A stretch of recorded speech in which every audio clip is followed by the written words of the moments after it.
All right, let's finish this lecture over learning. We don't have a whole lot left here.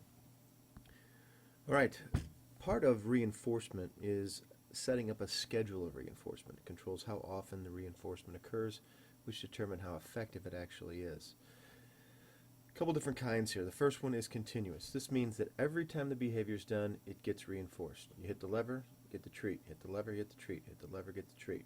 Hopefully you understand how that works. It's pretty simple.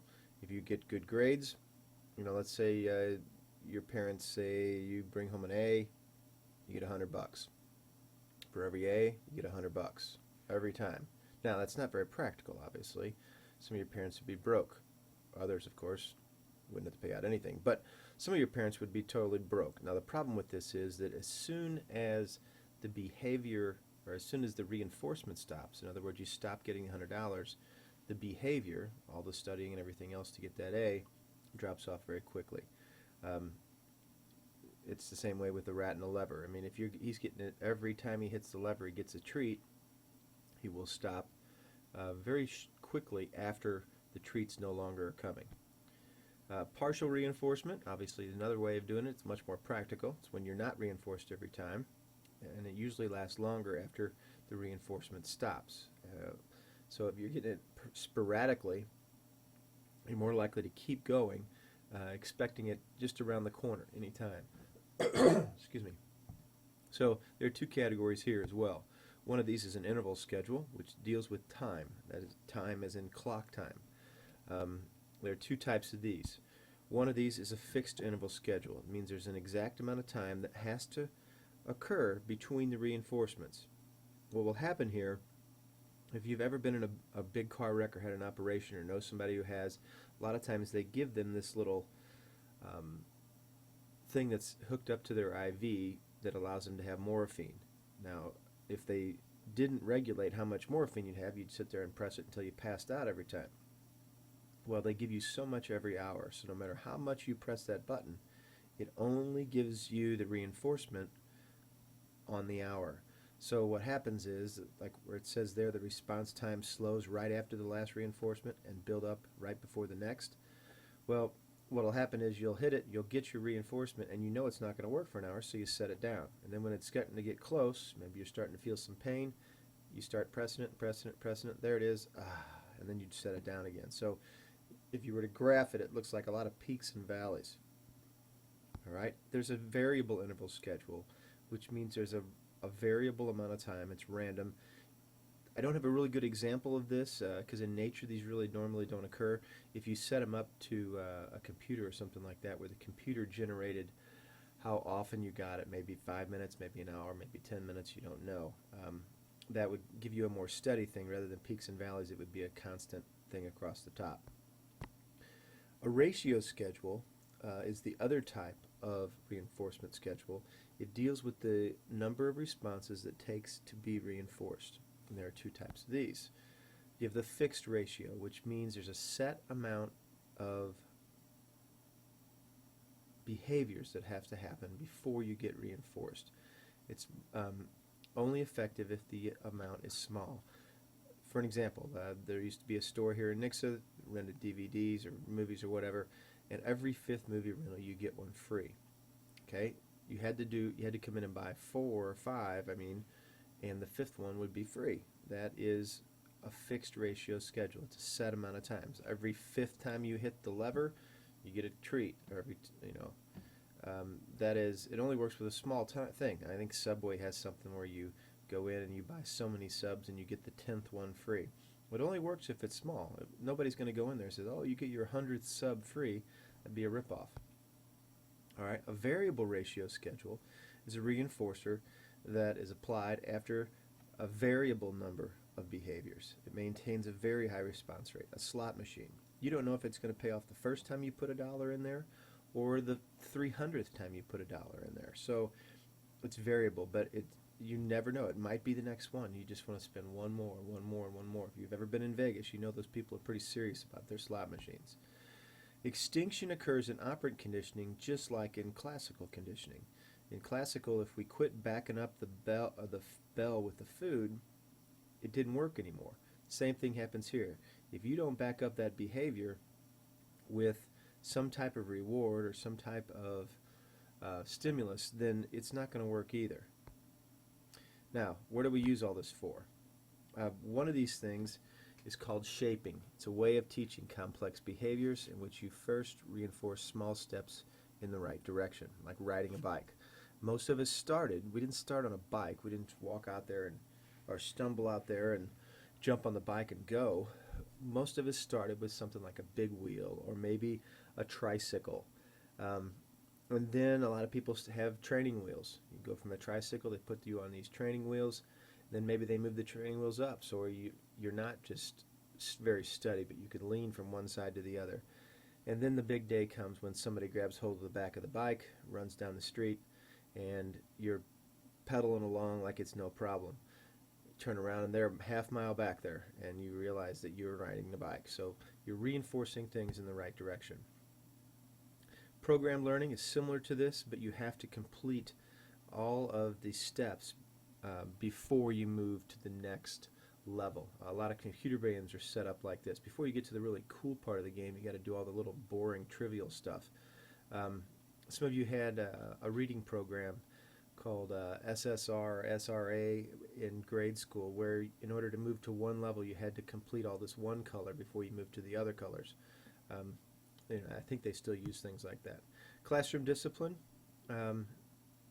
is a type of reinforcement.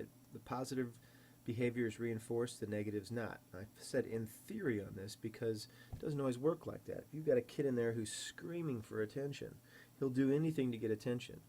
He doesn't care if it's negative or if it's positive as long as you're paying him some attention.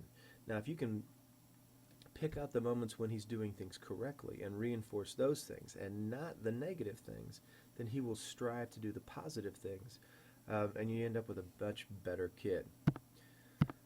All right, cognitive learning. Cognitive learning is learning for its own sake for the most part. When you learn by thinking about something or by watching others, that's what you're doing right now. You're using cognitive learning. I'm not going to give you any stickers. I'm not going to give you any suckers. I'm not going to reinforce you like that. There are two types of these. There's latent learning. Most everything you use in high school is latent learning. Learning that remains hidden until you need it. Example I put there is knowing how to get to the library even though you've never been there. Let's say the library center across from Andy's down there by Sam's. Some of you have never been in that. But if I said, hey, meet me there, you could meet me there. You tuck that away. All the stuff you use in your classes. What makes plants green?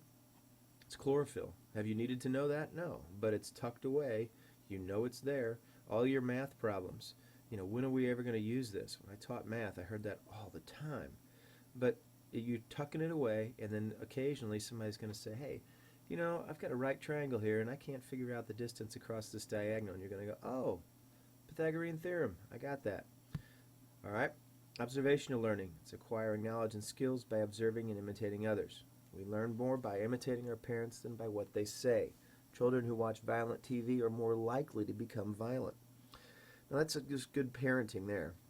There was a case a couple years ago where a kid had been watching wrestling, and he decided to try these wrestling moves on this little girl who lived next door to him, and he killed the poor girl. He jumped off the stairs and landed on top of her. He crushed her lungs.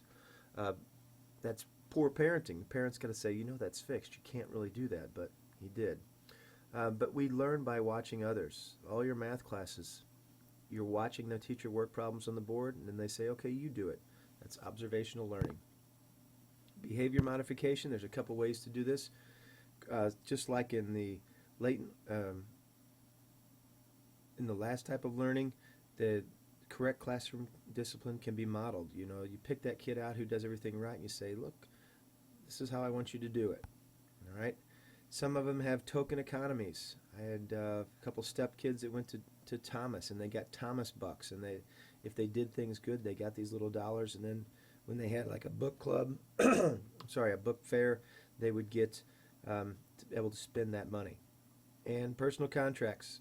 You see this a lot when you deal with weight loss programs where you make this contract and you say, this is what I'm going to do.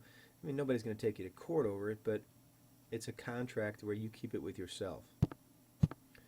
All right, PQ4R method. If you go to MSU, you're going to have to learn about this method. you take something called University Life or something like that. It's teaching you how to be a college freshman. A lot of times you get into college, it's a totally different environment, nobody telling you what to do. It's difficult for a lot of people. There's no structure. All right? What they do is they put you in this class and you have to learn how to study. A lot of you have never taken a final. That's going to hurt you when you get in college. PQ4R method is a way of learning to learn. It teaches you this active approach using 6 different steps. The first thing is preview. You get a general picture of the book before you read it. Most often it's more of a chapter, not a book. But your syllabi, when you get into college, are going to be very laid out. This week we cover this chapter, and the whole semester is going to be laid out for you so you know what's coming up, so you can preview what you need to see. Then you question. You, based on the different headings in the book or chapters of the book, whatever, ask yourself some questions. Why was there a picture of this? Why was there a graph about old people? Whatever it happens to be. All right, I have some questions now. Then you read it.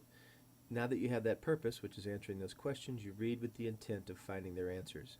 And I mean read it. If you're like me, you can read a paragraph, you got a million other things on your mind, and you get done with the paragraph and you go, I don't remember anything I just read.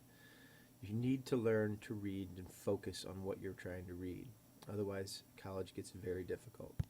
The next R is reflect. Relate the material to something you can relate to. Come up with your own examples. That's how I kind of try to teach. Have you ever seen this? Have you seen this? Da-da-da-da-da-da. That's how I teach in the classroom. But you reflect, you come make up your own examples for it. And then recite. Repeat it over and over and over again. And then review. Go over the information on a regular schedule. It's called distributed learning as opposed to mass learning. Mass learning is another name for cramming for a test. We've all done it. I still do it to this day. But distributed learning means you hit it on a regular basis. Say every night from 6 to 7 o'clock you study. You go through your notes. Maybe you copy your notes over again. A lot of times in class you're going to be writing things down and you're writing them so fast that you can't read them. And then you go home at night, you go back through those, rewrite them in another notebook or maybe at the back of that notebook. And then most of the professors are going to start off by saying, hey, were there any questions from last week? And then you can say, yeah, I had a hole in my notes here on this, so I don't quite understand that. They explain it, everything's good. So distributed learning, much better than mass learning. They started teaching kids this because they found that most of these freshmen were dropping out after 1 year because they had no idea how to handle themselves. They teach you about there's a little personal finance in there, peer pressure stuff, all kinds of stuff. So I believe that is the end of our lecture. So please complete the review. Hopefully these are rolling okay for you, and take the test. And if you have any questions, please don't hesitate to contact me.